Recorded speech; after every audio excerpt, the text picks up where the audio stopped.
Santiago de Chuco es una ciudad asentada en un acogedor valle interandino del departamento de la Libertad. Los españoles la fundaron durante los primeros años del siglo XVII, en plena época. Este fue su paisaje original, el que acogió sus años de infancia y juventud, y el que siempre se mantuvo en su recuerdo.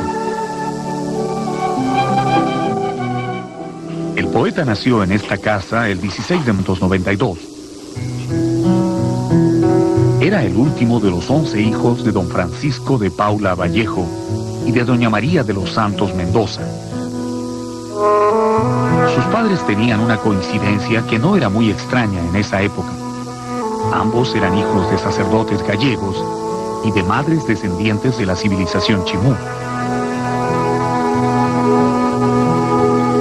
Su padre hacía labores de abogado popular, un oficio que en ese entonces se llamaba defensor de pleitos.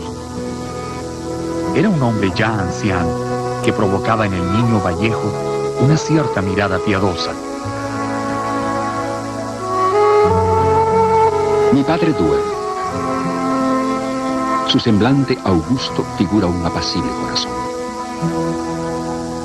Está ahora tan dulce. Si hay algo en él de amargo, seré yo.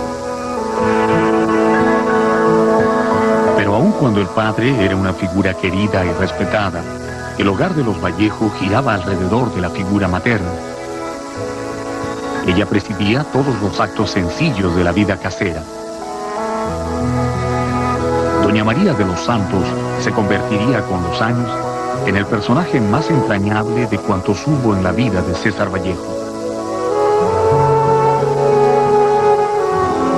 Y mi madre pasea ya en los huertos, saboreando un sabor ya sin sabor. Está ahora tan suave, tan ala, tan salida, tan amor.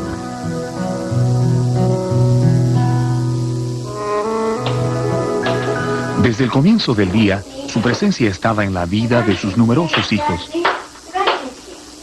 Ella encarnaba una ternura esencial, aquella que se entrega sin aspavientos y a veces con falsa severidad. Y nos levantaremos cuando se nos dé la gana. Aunque mamá, toda claror, nos despierte con cantora y linda cólera materna. Nosotros reiremos a hurtadillas de esto, mordiendo el canto de las vivas colchas de vicuña.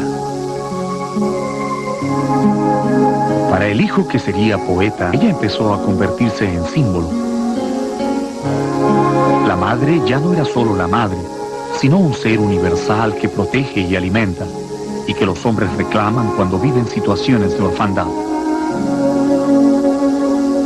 Vallejo la recuerda siempre así, tierna y preocupada por el futuro de cada hijo, como en el desayuno que narra en uno de sus primeros textos en prosa. Aquellos desayunos de 8 y 10 hermanos, de mayor a menor, como los carrizos de una andana. Entre ellos yo, el último de todos, parado junto a la mesa del comedor, engomado y chorreando el cabello que acaba de peinar a la fuerza una de mis hermanitas. En la izquierda mano, un bizcocho entero. Había de ser entero. Y con la derecha de rosadas falanges, hurtando escondidas, el azúcar de granito en granito. Pobrecito mi hijo.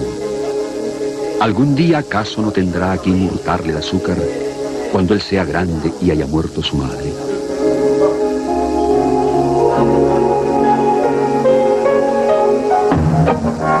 El hogar, la vida semirural y la escuela de Santiago de Chuco, los espacios donde transcurrieron los primeros años de la vida de Vallejo. Ninguna de las imágenes que vio en esos tempranos años serían olvidadas. Todas aparecerían después, bellamente recuperadas en sus poemas.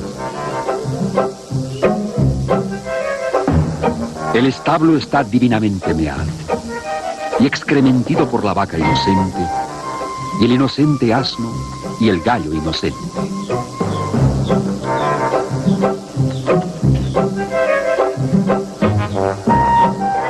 Llevado por su padre a la provincia vecina de Huamachuco. Allí estaba el Colegio Nacional San Nicolás, uno de los pocos colegios con educación secundaria en la zona.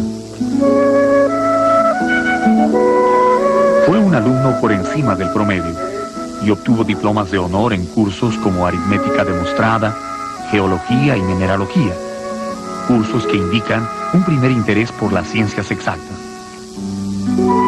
Y efectivamente, a pesar de ya haber escrito algunos versos, el joven Vallejo les confiesa a sus amigos que sentía una gran inclinación por la medicina.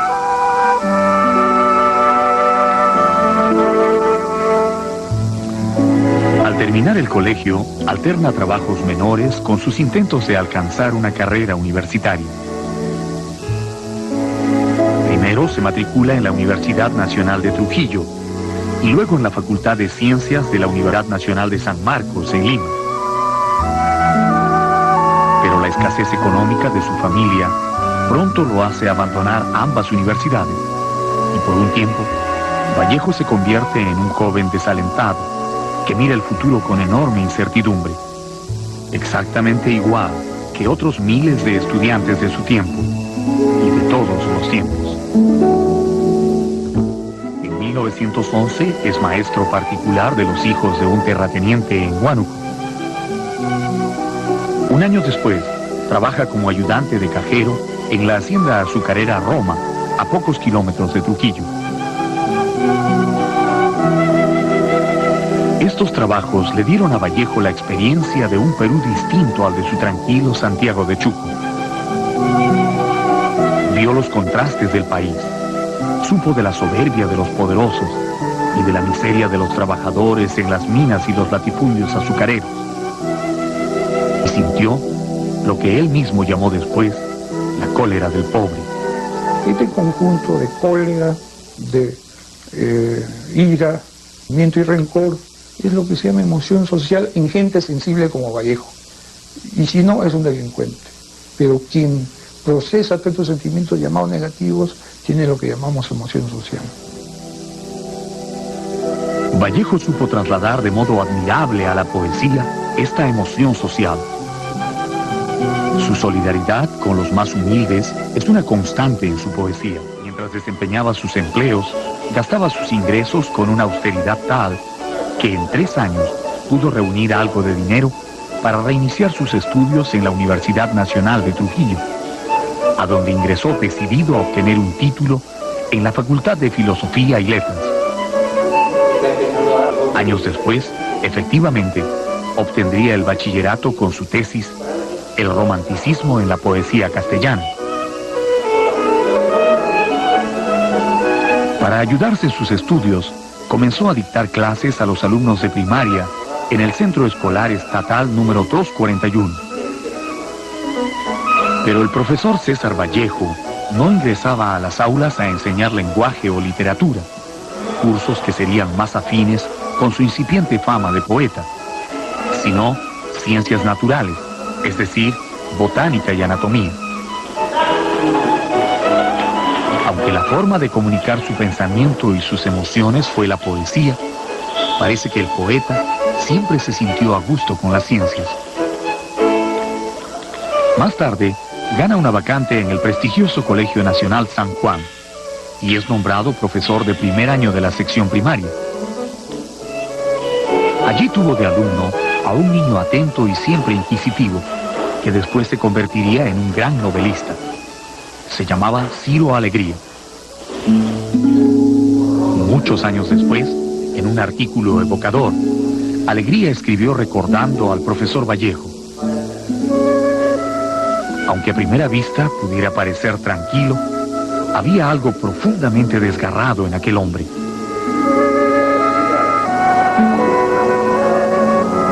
El profesor, y a la vez estudiante universitario, no tenía casa familiar en Trujillo.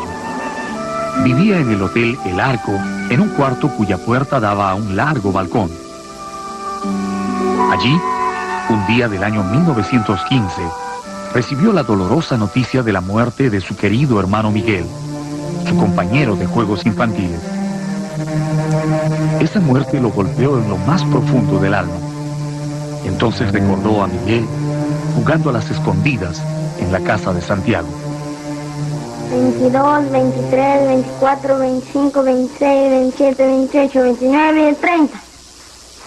Y espero que tú no des conmigo por la sala, el zaguán, los corredores. Después te ocultas tú y yo no doy contigo. Me acuerdo que nos hacíamos llorar, hermano, en aquel juego.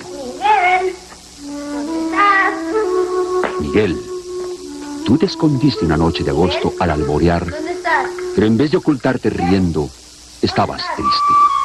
Miguel, Miguel, Y tu gemelo corazón de esas tardes extintas se ha aburrido de no encontrarte. Miguel. Y ya cae sombra en el alma.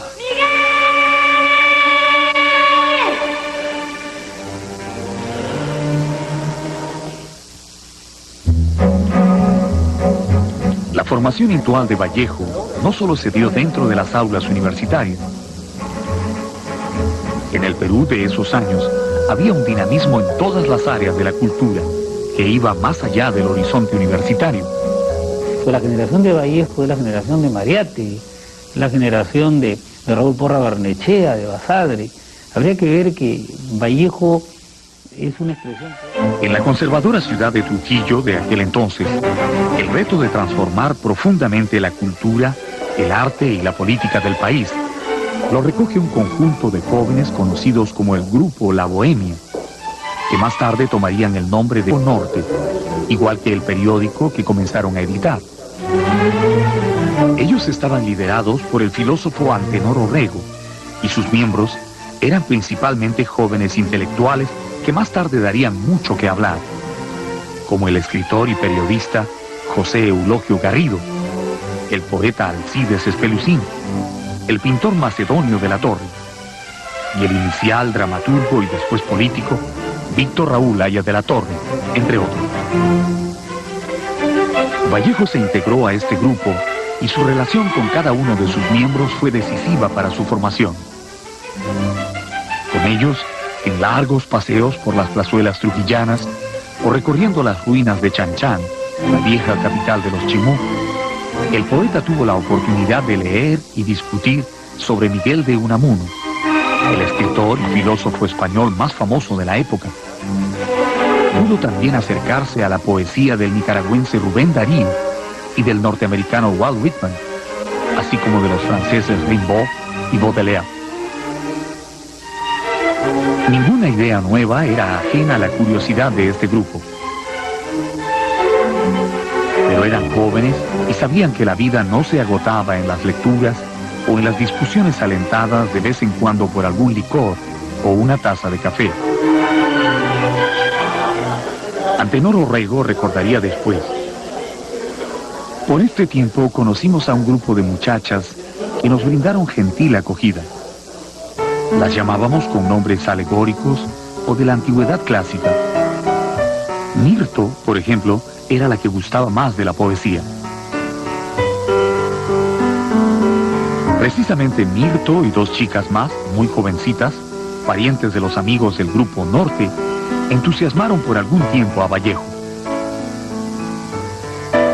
Sin embargo, no hay pruebas de que estableciera con alguna de ellas una sólida relación sentimental. Tampoco se tiene noticias de quién fue aquella andina y dulce Rita de la que habla en el famoso poema Idilio Muerto. Más bien en sus versos aparece de vez en cuando una muchacha de Santiago de Chuco que él recordaba en sus momentos de soledad trujillana. ¿Qué será de su falda de franela, de sus afanes, de su andar, de su sabor a cañas de mayo del lugar? Ha de estarse a la puerta mirando algún celaje y al fin dirá temblando: ¡qué frío hay, Jesús! Y llorará en las tejas un pájaro salvaje.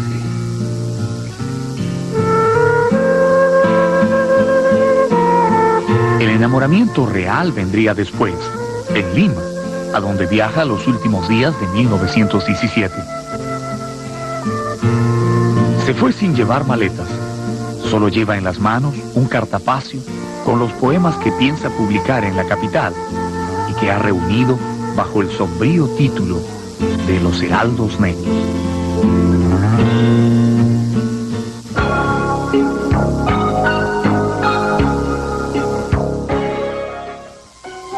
Durante los primeros meses de su vida en Lima, Vallejo se dedica a escribir algunos artículos para los diarios de Trujillo.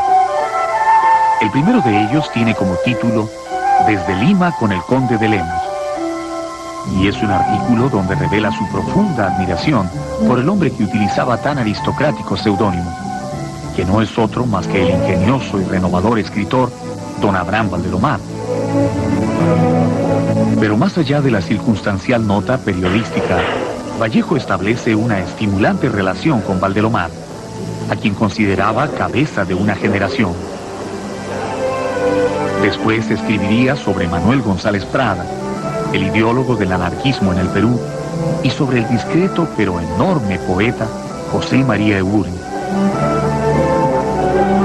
Visitaba a este último en su casa de Barranco, y nadie al verlos juntos en ese tiempo hubiera sospechado que estaba contemplando a las dos voces más grandes de la poesía peruana. A mediados de 1918, unos amigos le presentan a una joven del barrio de las Maravillas en Barrios Altos.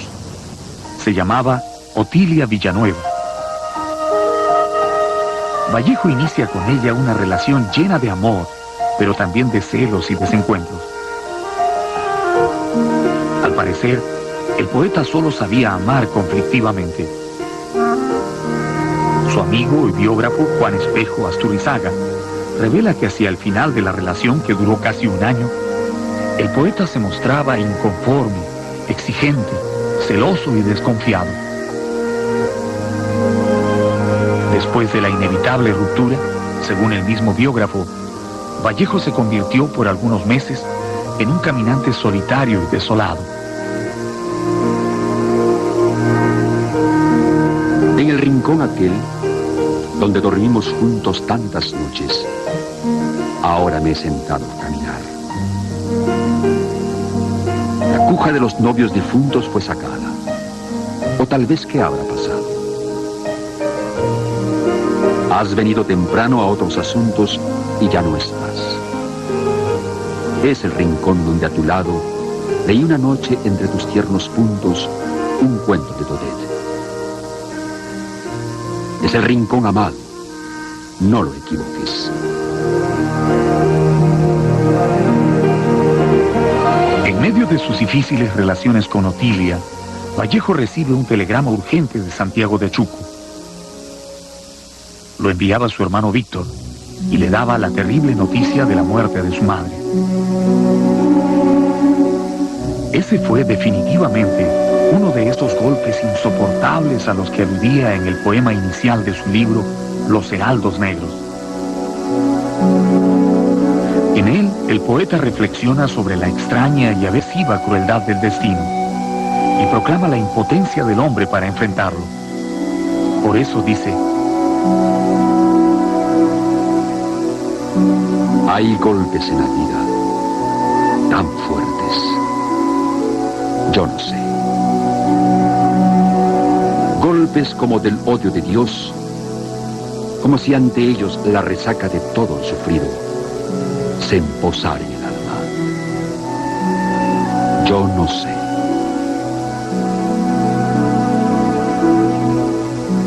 Los Heraldos Negros se terminaron de imprimir y se distribuyeron en 1919.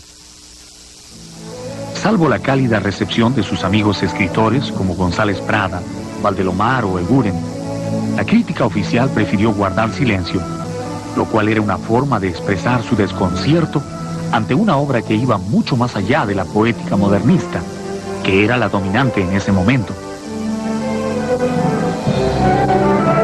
Vallejo venía siguiendo cursos en la Universidad Nacional de San Marcos. Aspiraba a obtener un doctorado en letras, pero sus repetidos problemas económicos no le permitían una asistencia regular. Fue entonces que empezó a considerar la posibilidad de viajar a Europa, tal vez a París, a buscar otras oportunidades. Al fin y al cabo, Era París la luz que atraía no solo a los poetas, sino a todos los intelectuales de su tiempo. Antes de viajar, decide volver a Santiago de Chuco. Quería despedirse de su padre viudo, de sus hermanos, y especialmente deseaba visitar la tumba de su madre.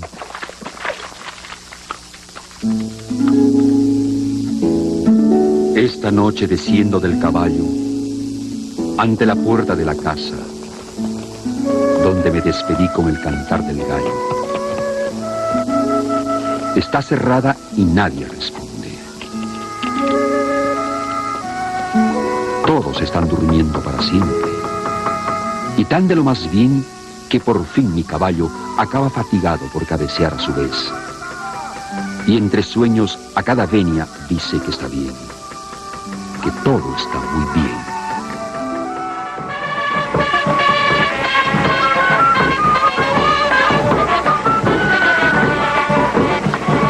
Permaneció en Santiago durante 3 meses. Le entusiasmaban las fiestas populares y quería pasar allí las fiestas patronales del apóstol Santiago.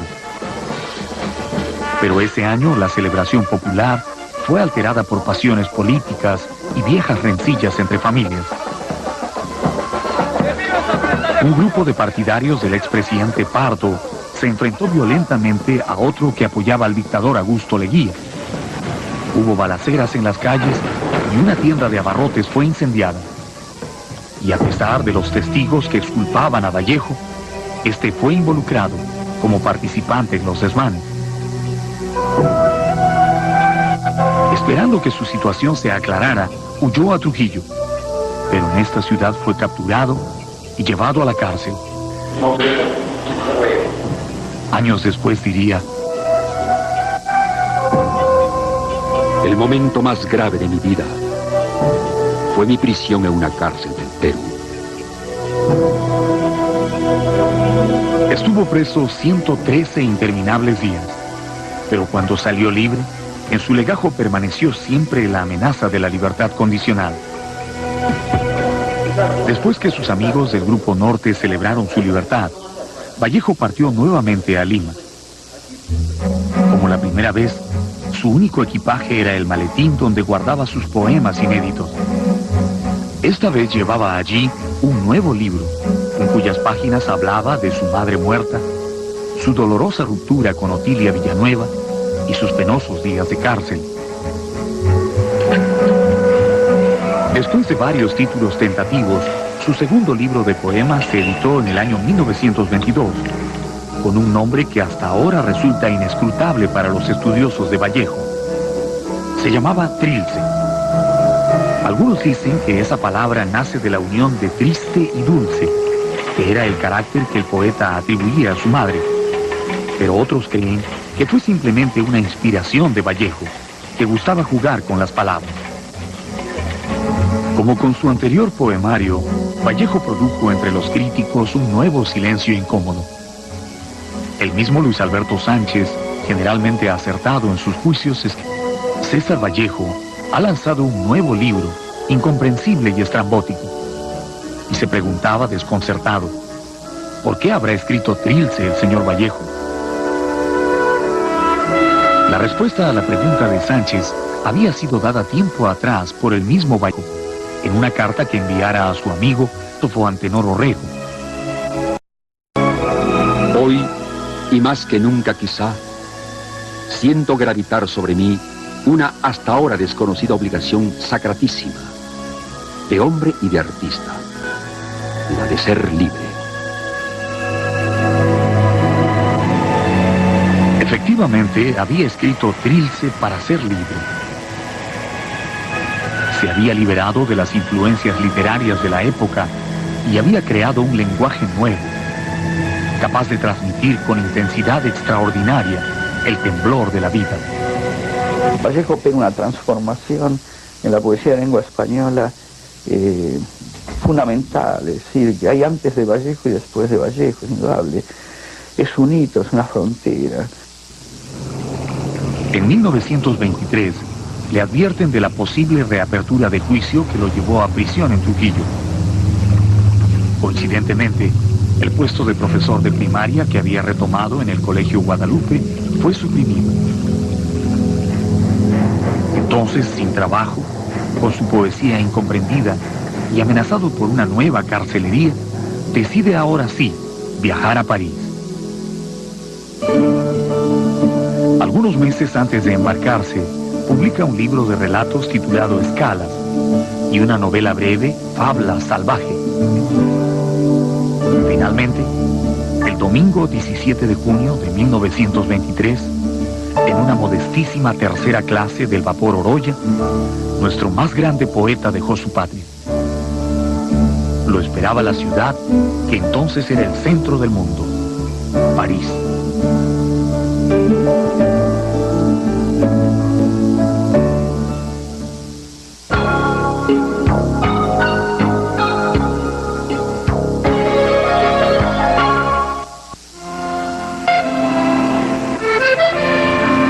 Hay, madre, en el mundo un sitio que se llama París. Un sitio muy grande y muy lejano, y otra vez grande. París era una ciudad bella, pero muy dura para un hombre sin mayores recursos como Vallejo. Los ingresos por las colaboraciones que envía al diario Trujillano Norte solo le permiten vivir precariamente. Y así, durante los 2 primeros años, llega a padecer verdaderamente hambre y dolencias físicas. Pero dadme una piedra en que sentarme. Pero dadme, por favor, un pedazo de pan en que sentarme. Pero dadme en español algo. En fin, de beber, de comer, de vivir, de reposarse. Y después me iré.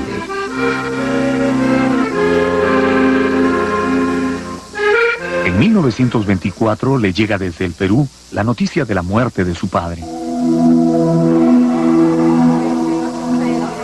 Ya no estaba más aquel hombre que acompañaba cortejos humildes que iban al cementerio de Santiago.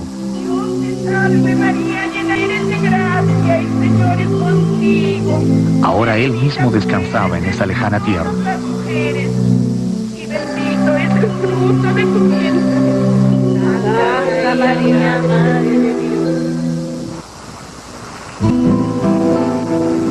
Meses después, en octubre, Vallejo ingresa al hospital de la Charité para tratarse un problema de hemorragia intestinal. Fue operado y las semanas de convalecencia en el hospital, o como él lo llama, la casa del dolor, le mostraron el lado más débil de la condición humana. En un memorable poema en prosa, se pregunta por qué el amor no puede con el dolor, por qué no puede vencer a la adversidad. Ignoro lo que será del enfermo esta mujer, que le besa y no puede sanarle con el beso. Le mira y no puede sanarle con los ojos. Le habla y no puede sanarle con el verbo. ¿Es su madre? ¿Y cómo pues no puede sanarle? ¿Es su amada? ¿Y cómo pues no puede sanarle? Es simplemente una mujer. ¿Y cómo pues no puede sanarle? Porque esta mujer le ha besado, le ha mirado, le ha hablado y hasta le ha cubierto mejor el cuello al enfermo. Y cosa verdaderamente asombrosa, no le ha...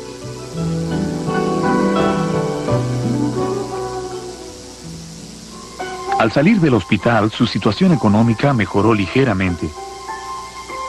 Empieza a recibir pagos por las colaboraciones que envía con regularidad a las publicaciones limeñas, Mundial, Variedades, El Comercio y la revista Amauta, que dirigía uno de los que más tempranamente reconocieron la grandeza de su poesía, el pensador José Carlos Mariátegui. Desde París, el periodista César Vallejo registra desde sus primeras crónicas su permanente asombro ante la vida de esta ciudad. Escribe sobre el barrio de Montmartre y su efervescencia artística, el Arco del Triunfo y su llama votiva, tumba de su admirado Baudelaire, el taller de Picasso y decenas de artículos como fragmentos de un rompecabezas que al final componen la figura de una ciudad y sus habitantes. París tuvo siempre el prestigio de ser la ciudad del amor. Allí Vallejo amó a dos mujeres. La primera fue Henriette Meis, con la que mantuvo una relación de 2 años. Después, en 1928, conoció a Georgette Philippot, con quien se casaría después de una larga convivencia. La vida de esta pareja estuvo signada siempre por una economía inestable, pero Vallejo gustaba tomarse algunos desquites contra la vida dura, y en días de bonanza económica no dudaba en gastar un poco más de lo debido.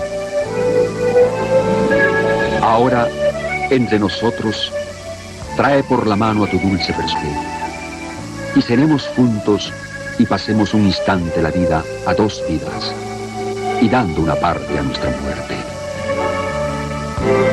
Ahora, ven conmigo. Hazme el favor de cantar algo y de tocar en tu alma haciendo palmas. El hogar de Vallejo y Georgette en París nunca estuvo asentado en una casa formal. Vivieron siempre en hoteles como este, el Richelieu, donde una placa recuerda el paso de la pareja por estos recintos. Cuando alguien se va, alguien queda. El punto por donde pasó un hombre ya no está solo. Únicamente está solo de soledad humana, el lugar por donde ningún hombre ha pasado. Algunos amigos cercanos percibieron a los Vallejo como un matrimonio no siempre bien avenido. Cierto o no, tal vez la pareja solo vivía como muchas otras, alternando entre la discordia y la ternura. En tu oreja el cartílago está hermoso, y te escribo por eso. Te medito. No olvides en tu sueño de pensar que eres feliz. Que la dicha es un hecho profundo cuando acaba, pero al llegar, asume un caótico aroma de asta muerta.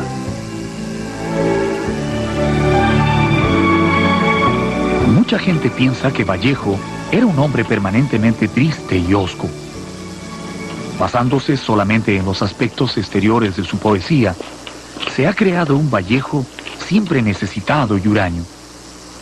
Pero lo cierto es que pocos recuerdan los aspectos luminosos de su personalidad. Alfonso de Silva, hijo de uno de sus mejores amigos, lo recuerda así.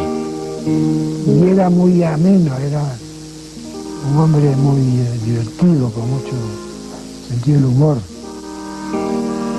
Su humor, a veces muy sarcástico, está resumido en esta pequeña anécdota donde, poeta al fin, juega con las palabras para fastidiar a su esposa Georgette.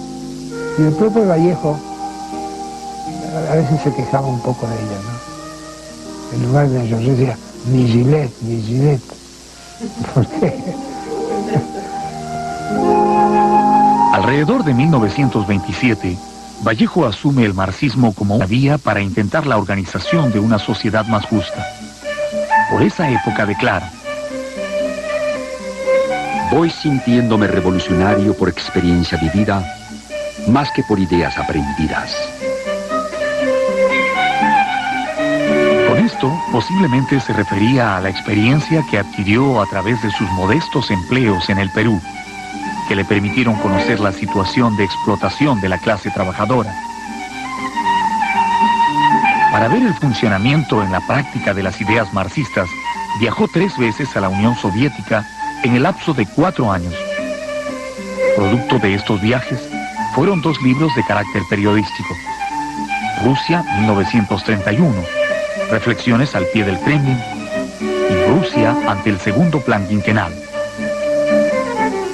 El marxismo de Vallejo nunca fue ortodoxo ni rígido. No hizo de él una religión incuestionable, tanto así que en 1929, en una carta que envía a su hermano Víctor en Santiago de Chuco, le pide: te ruego mandar decir una misa al apóstol a mi nombre. Le he pedido que me saque bien de un asunto. Su marxismo no fue contradictorio con la religiosidad popular que había aprendido en su infancia. El apóstol Santiago seguía siendo su viejo y milagroso santo. En 1937 fallece uno de sus amigos más entrañables, el músico peruano Alfonso de Silva, que sobrevivía tocando tangos en el piano de un local llamado La Boîte de Nuit. Su muerte, apenas a los 34 años, llevó a Vallejo a escribir una hermosa elegía, un canto a la amistad. El Hotel de Col funciona siempre y todavía compra mandarinas. Pero yo sufro, como te digo, dulcemente, recordando lo que hubimos sufrido ambos a la muerte de ambos. En la apertura de la doble tumba, de esa otra tumba con tu ser, y de esta de caoba con tu estar, sufro bebiendo un vaso de ti, Silva. Un vaso para ponerse bien, como decíamos, y después ya veremos lo que pasa. En 1931, Vallejo es expulsado de Francia por sus actividades políticas y se va a España con Georgette. Allí, en Madrid, consigue publicar su novela Tungsteno, donde narra con un lenguaje realista el sufrimiento y las rebeldías de los obreros de un asiento minero en el Perú. Sin embargo, los editores le rechazan su cuento más logrado, Paco Yunque. A pesar de estar relacionado con la vida artística e intelectual de Madrid, a pesar de la amistad con Rafael Alberti, con Federico García Lorca, con Pedro Salinas y otros poetas españoles, Vallejo inicia gestiones para obtener un permiso de residencia en París. Ya no podía vivir lejos de la ciudad del río Sena. Necesitaba su aire, su estimulante vida artística, sus noches interminables, y deseaba volver. Los años de su regreso a París se convierten en años de incesante creación. El poeta escribe algunos dramas, comedias y también ensayos sobre arte e historia.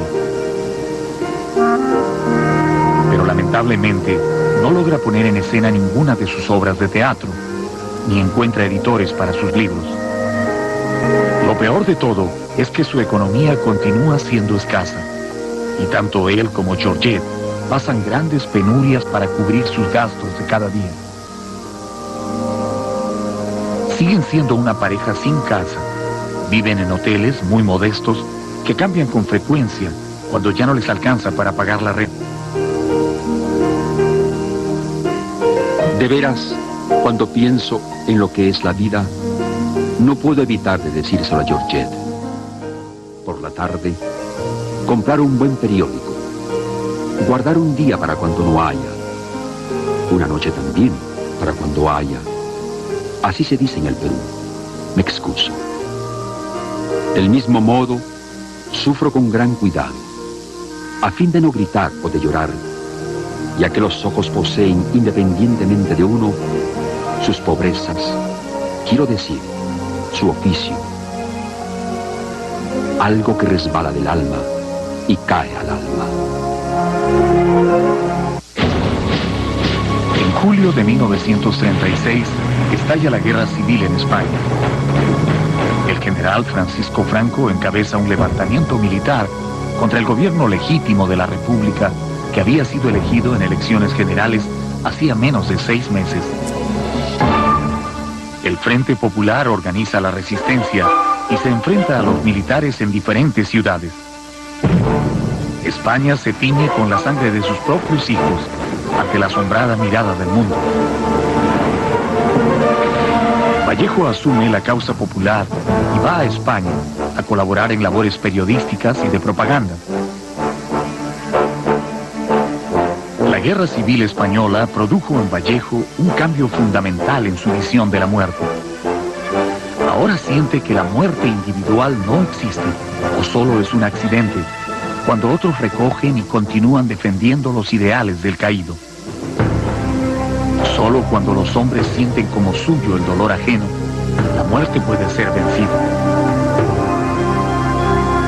Al fin de la batalla, y muerto el combatiente, vino hacia él un hombre y le dijo: no mueras, te amo tanto.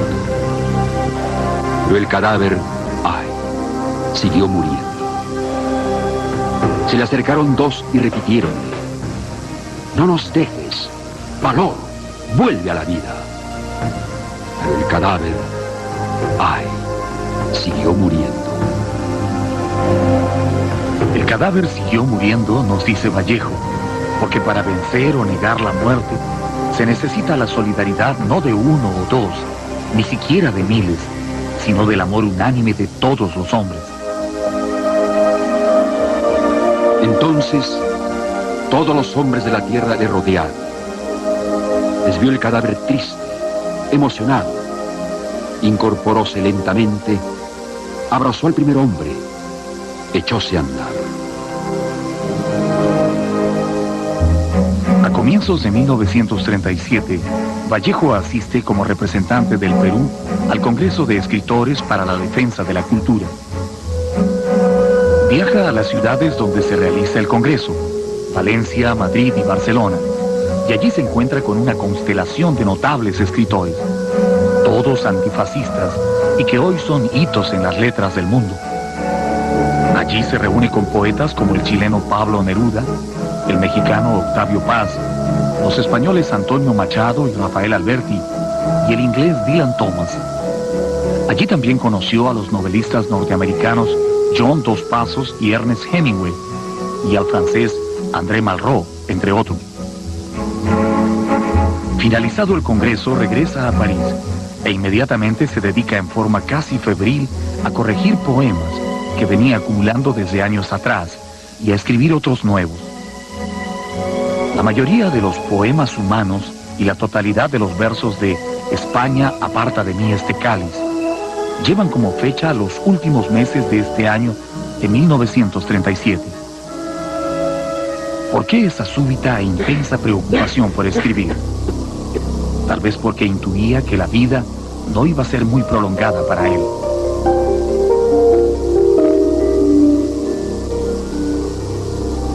En marzo de 1938, empieza a padecer fiebres muy altas y persistentes. Georgette lo lleva a la clínica de Villa Arago, pero los médicos no llegan a determinar con claridad la causa de esas fiebres. Y Vallejo se debilita más y más cada día. Resistió hasta el 15 de abril. Ese día, a las 9:30 de la mañana, y diciendo que se iba a España, a la España que aún combatía defendiendo la República, murió tranquilamente.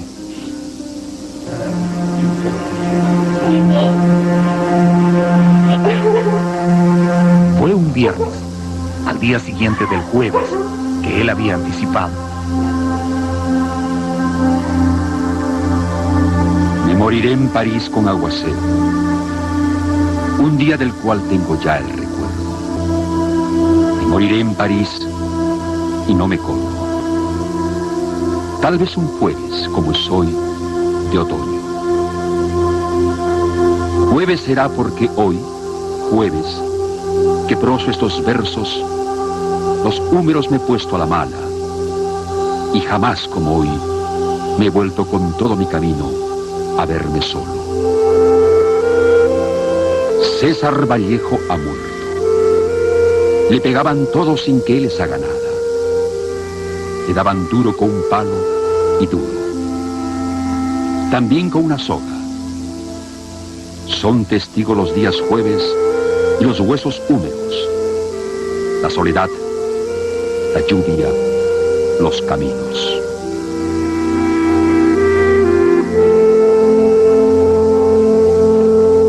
Sus restos descansan hasta hoy en el cementerio parisino del barrio de Montparnasse, no muy lejos de los hoteles y los cafés donde vivió y escribió sus inmortales poemas. incógnito atravieso el cementerio. Tomo a la izquierda, yendo la hierba con un par de endecasílabos. Años de tumba, litros de infinito. Tinta, pluma, ladrillos y perdones.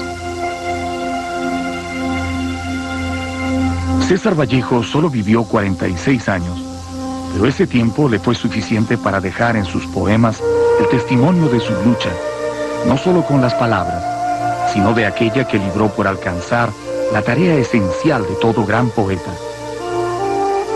Ese intento de humanizarlo todo, ese combate interminable por darle al mundo un espíritu más fraterno. Pelear por todos y pelear para que el individuo sea un hombre. Para que los señores sean hombres.